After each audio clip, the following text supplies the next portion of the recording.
Hi everyone, Reverend Dominic here, and welcome to this Thursday posting for Lent. Today's topic is blame, our blame. And that's our topic today because these postings are tied to next Sunday's worship service and the call to worship. And reminder that during the calls to worship, during the season of Lent this year, we're extinguishing a candle on the communion table each Sunday, and that candle represents something in our lives that inhibits our walk with God.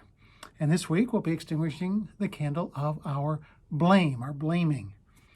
And we do this by way of confession so that we're not guided by the light of our blame.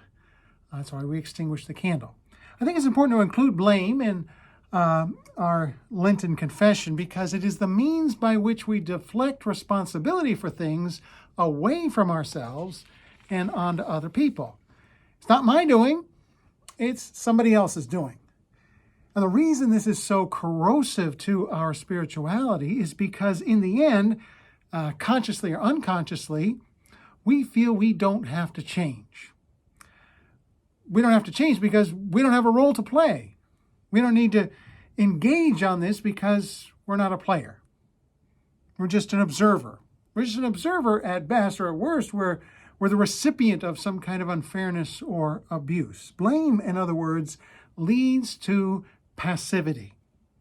Like so many other things in our faith life, there are personal and social implications to this. We can all certainly think of personal examples when we blame others for things that happen to us, whether it's the idiot driver who cuts us off in traffic, or the family member who is complicating our life in some way.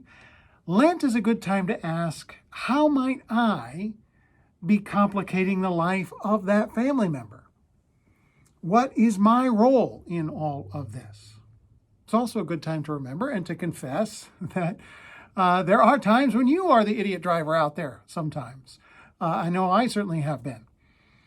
And in a similar way, socially, we can blame others for the state of the environment, or race relations, or political instability.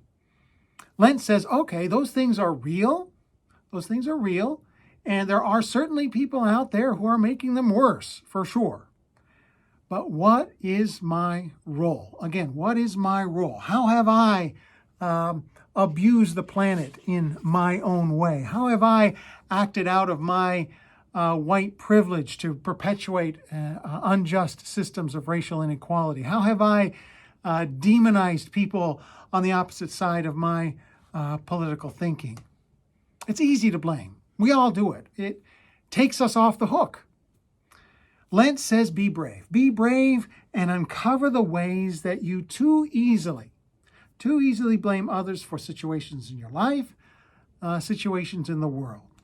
The more we can do this, the more we can liberate ourselves, and the more God can take center stage in our hearts. With Christ as our guide through this wilderness of Lent, may we confess our blame so that we can more fully experience the new life of the resurrection to come. Amen.